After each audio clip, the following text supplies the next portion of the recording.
Kami dari kelompok 3, video ini kami buat untuk menyelesaikan tugas mata kuliah struktur data, yang mana anggotanya di sini saya Laura Awalia dan teman-teman saya Nurul Takwi, saya Sabina Baroka, Saya Devia Zahra, saya Dewi Barista Zahra, saya Grace Purba. saya Ria Fadila Irawan.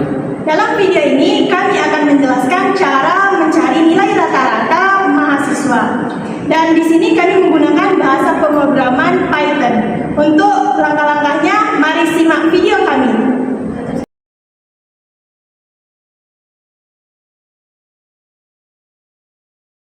Di dalam video ini, saya akan membuat contoh algoritma menghitung nilai rata-rata mahasiswa.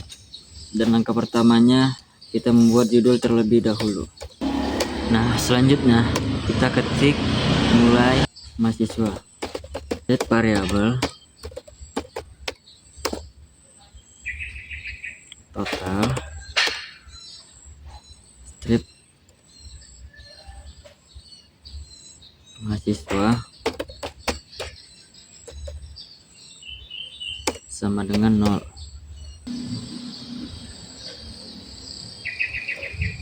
Lakukan perulangan sebanyak jumlah mahasiswa. Tampilkan mahasiswa masukkan nama mahasiswa, masukkan nilai tugas, masukkan nilai UTS, masukkan nilai UAS.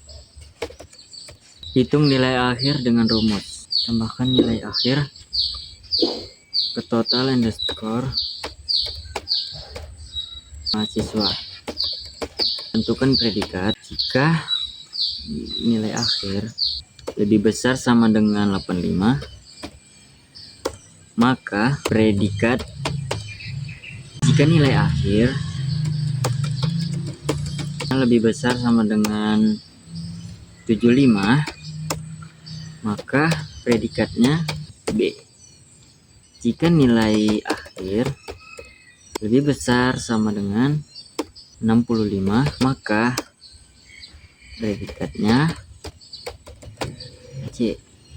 Jika nilai akhir lebih besar sama dengan 55, maka predikatnya D. Selain itu, maka predikatnya E. Tampilkan nilai akhir. Tampilkan predikat. Hitung rata-rata mahasiswa. Tampilkan rata-rata mahasiswa. Selesai. Beginilah contoh algoritma menghitung rata-rata nilai mahasiswa.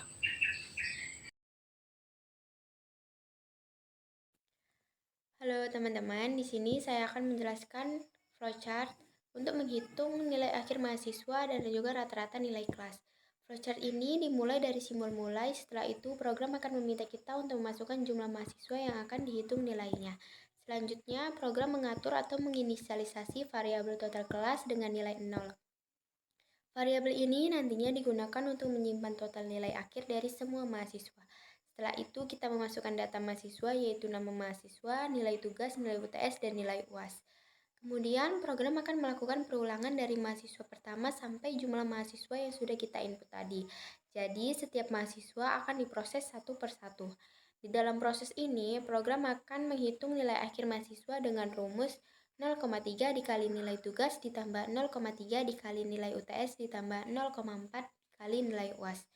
Setelah nilai akhir didapat, nilai tersebut akan ditambahkan ke total kelas agar nantinya bisa digunakan untuk menghitung rata-rata kelas.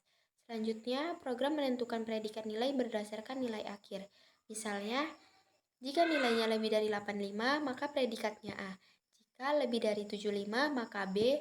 Jika lebih dari 65, maka C. Jika lebih dari 55, maka D. Dan jika di bawah itu, maka E. Setelah itu, program akan menampilkan nilai akhir dan juga predikat dari mahasiswa tersebut. Program ini kemudian mengecek apakah masih ada mahasiswa yang harus dihitung. Jika masih ada, proses akan kembali menginput data mahasiswa berikutnya. Jika semua mahasiswa sudah selesai diproses, Program akan menghitung rata-rata nilai kelas dengan cara total nilai kelas dibagi jumlah mahasiswa.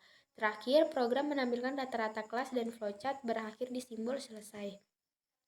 Sekian penjelasan flowchart menghitung nilai akhir mahasiswa dan rata-rata kelas. Terima kasih.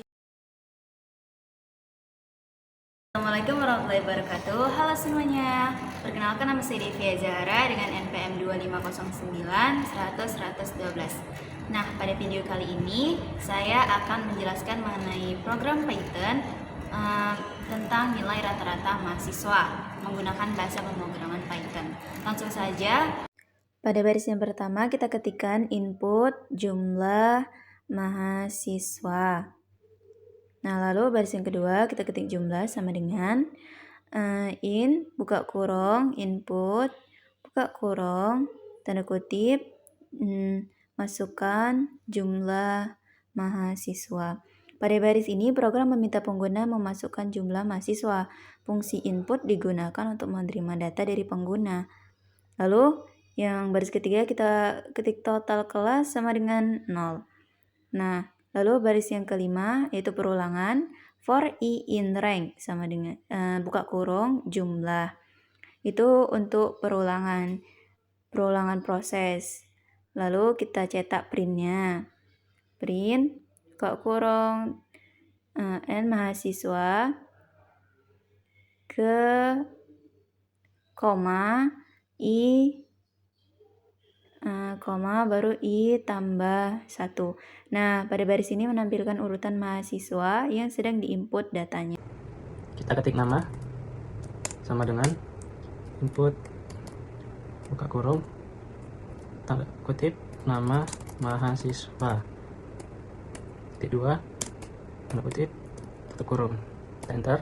Kita ketik tugas sama dengan input buka kurung input buka kurung lagi tanda kutip nilai tugas,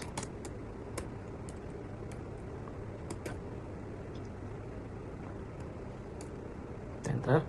Kita ketik UTS sama dengan input buka kurung input buka kurung lagi nilai UTS, enter. Kita ketik UAS sama dengan input buka kurung input buka kurung lagi tanda kutip nilai UAS, enter. Pagar menghitung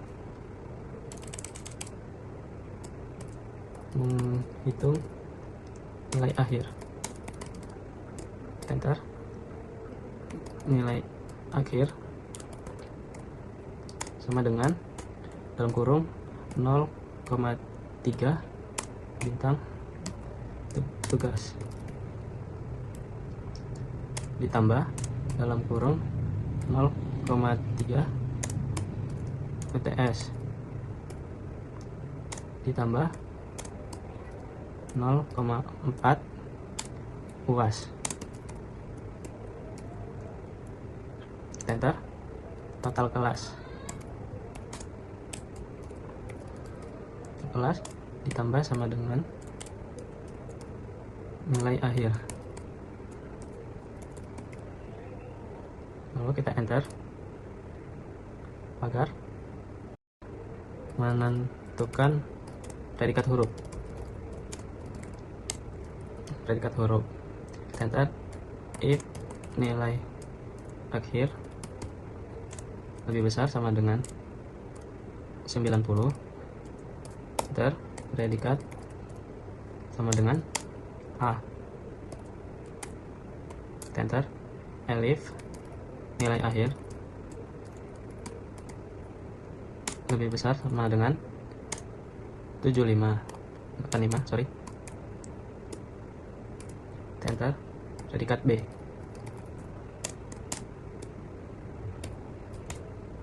enter lagi.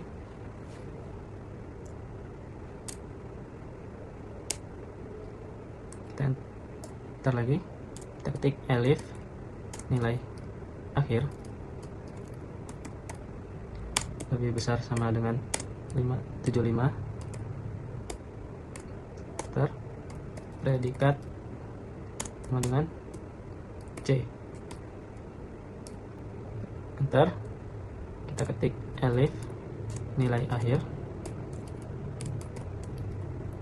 lebih besar sama dengan 55, enter, predikat D.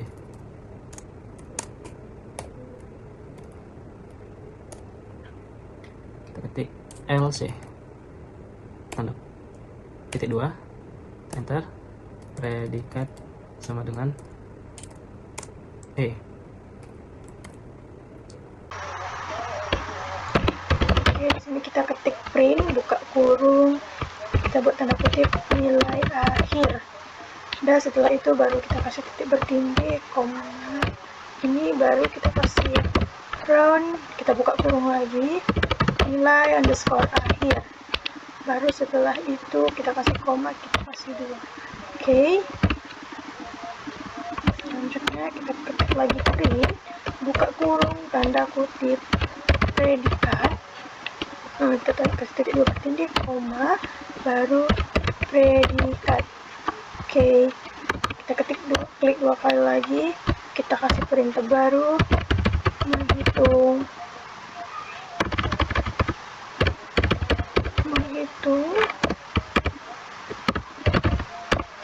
rata-rata kelas. Oke, baru itu kita buat rata underscore kelas sama dengan total underscore kelas atau jumlah. Kita klik 2 kali, baru kita buat perintah print, buka kurung, tanda kutip,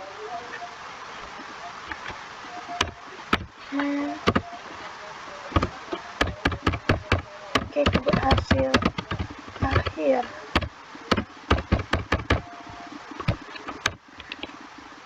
Setelah itu kita buat perintah print, buka kurung, tanda kutip, rata-rata kelas. Nah, setelah itu baru kita kasih tanda seperti ini, baru round, buka kurung, rata underscore kelas. Oke, baru kita kasih koma, baru kita kasih 2. Oke, setelah itu kita coba ya. Oke, di sini kita akan memasukkan angka 2 sesuai dengan apa yang kita buat sebelumnya.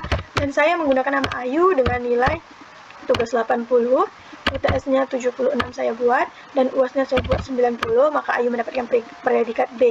Kemudian saya pakai nama Devi, dan di sini saya membuat nilai tugasnya 55, UTS-nya saya membuat 95, dan nilai UAS-nya 80, maka mendapatkan predikat B juga.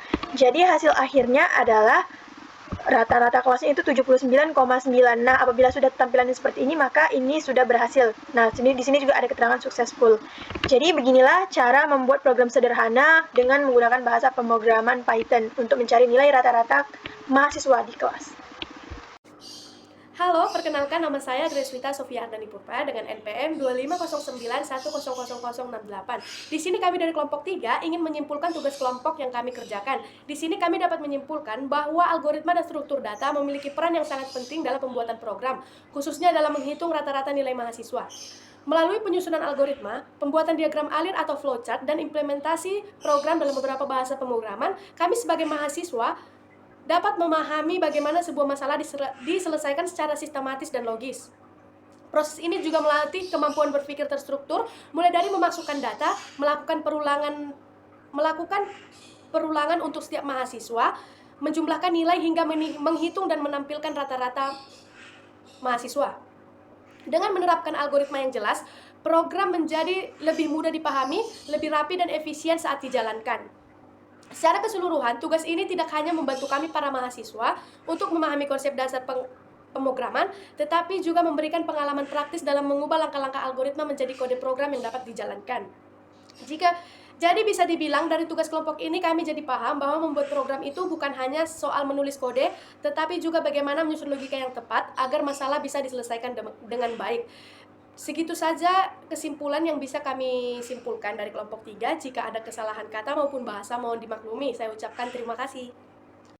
Sekian video dari kami. Apabila masih ada kesalahan, kami mohon dimaafkan. Kami akhiri. Wassalamualaikum warahmatullahi wabarakatuh.